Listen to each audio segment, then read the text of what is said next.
Okay, today we're going to give you a video for the contrast chart sample. We're going to be making a sample chart of contrast paintings and shapes in Photoshop. So to start with, I'm going to get rid of this for now, and I'm going to go down here to Photoshop.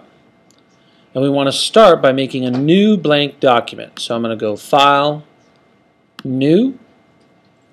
And I want this document, I'm going to start by making it US paper, because by making it US paper, it actually sets up all these other parameters pretty close to where I want them to be. Now what I'll do is the only thing I want to change from size letter is I want to change the height of this document to be 22 inches, because it's going to be kind of like two pieces of paper put on a long skinny piece of paper. And we're also going to give it a name. I suggest you put your last name and contrast chart, and then I'm going to click OK. So this gives me one really long skinny piece of paper, and that's what I want. And it's kind of small. I'm going to spread it out a little. Now on my keyboard, I'm going to use Command and the plus key to zoom in on the paper, because I want to get a little bit closer. And I'll go back up to the top, like so. Now, if we go back to Google Classroom, here I am. I'm going to click on the contrast chart sample. And I want to go right here to Assignment Details. Here is the document that we're going to be working from. So I click right here, and it'll upload that document and show it on my computer. Sometimes it takes longer than I would like. There it is. As you can see, it's a long, skinny piece of paper.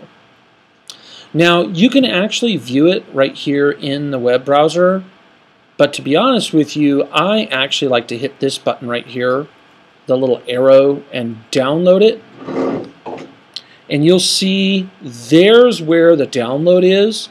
If I click that, it actually opens up the download in the Preview app.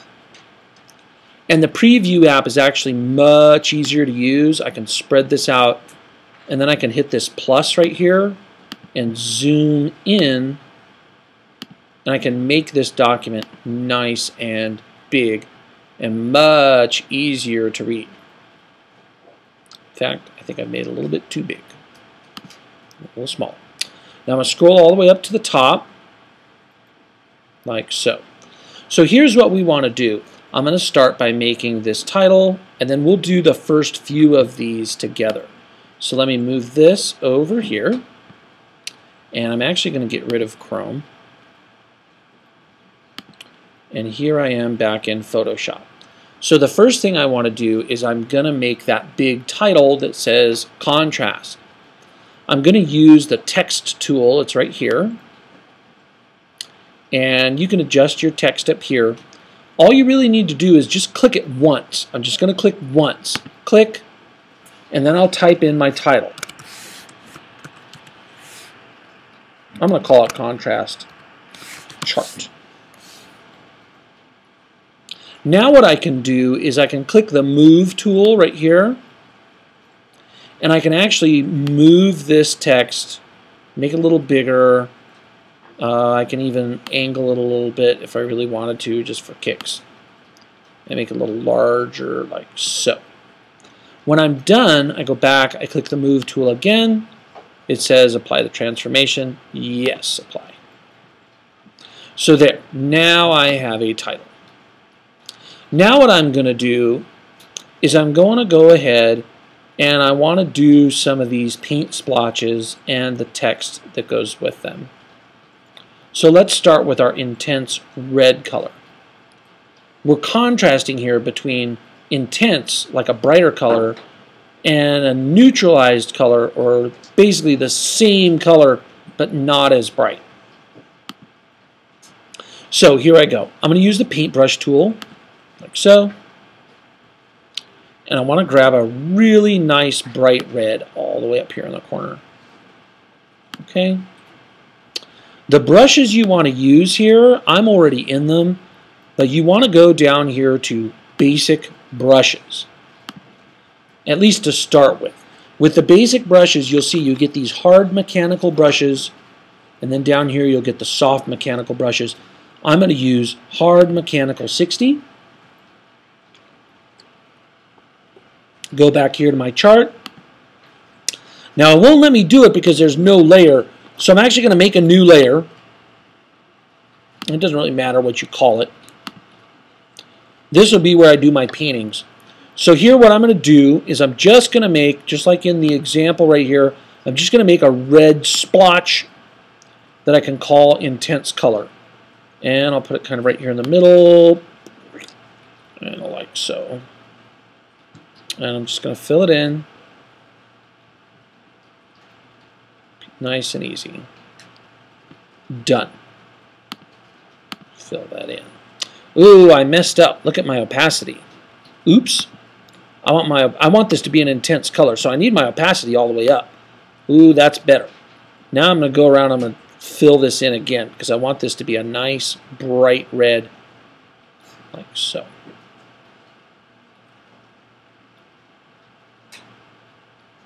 Now what I'll do is I'm going to go back to my text tool right here. Boom. And what do I call that? Intense color. Okay, back to Photoshop. Got my text tool ready to go. And I'm just going to click it once right there and type it in intense color. You know what? Mine came out red. And over here, it's black. You can leave it red if you really want to, but if you want to change it to black, I'm just going to use the text tool again. I'm going to highlight it all and change the color right here to black. Voila. Now what I'll do, I might actually go here and click on layer 1 again, which is where my color is. I'm going to go back to my brush tool right here. And now I want to grab that red color again. Yes.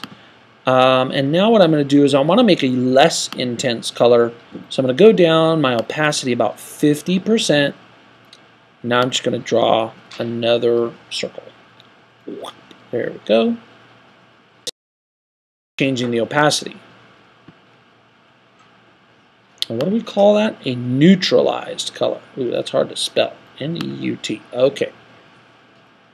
I'm going to go back to my text tool, click right next to it, and type that in.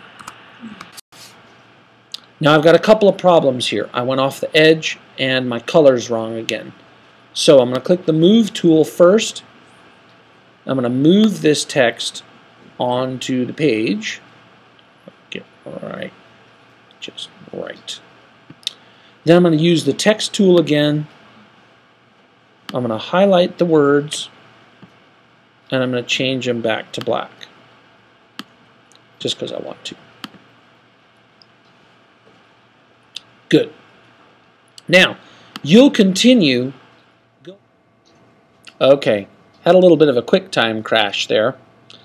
The last thing I have to show you is down here, you'll do some different brushes for different textures, and then here you're actually going to use the shape tool to make some of these different squares. So let me go back here, and I'm just going to skip some of those other colors. I'm going to skip down and show you how to do the shape tool. So the first thing we do is we're just going to make a plain square. So here's the shape tool. I'm actually going to use a rectangle. And it's supposed to be green, so I'm going to click on a green. And I'm just going to make a plain square. Boom. Piece of cake. Click on my text tool here. And I'm just going to type that in. Oops. And it's green. So we're going to fix that. I could have changed the text color before I typed it, and then they wouldn't be coming out green. It's also overrunning my square, so I'm actually going to shrink this a little bit. Apply. Okay, the plain square is easy. The next one we have to do, though, is the patterned square. So let me show you how to do that.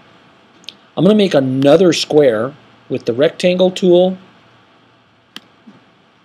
just like so.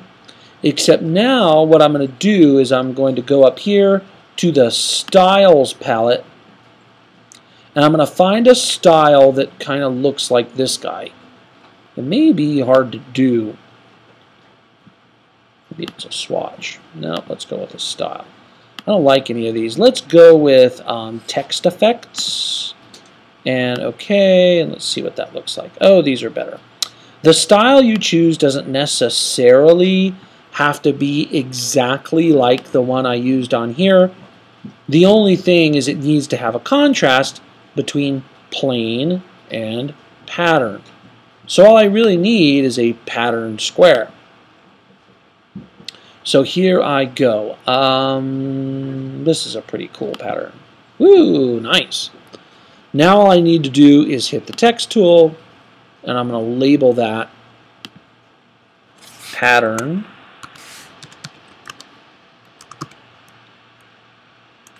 Square. And that one's done. And then what you'll do is you just continue, again, working down the document. You'll do warm colors, cool colors. So you got to practice changing your colors. You'll do plain and textured, geometric and organic, so you'll have to use different shape tools. Finally, down here at the end, you'll do large shapes versus small shapes. And then, time permitting, it would be nice if you looked for examples of art using all these different kinds of contrast, although that may take a while to do. So, save your document when you're finished, and that's about it. Yeah.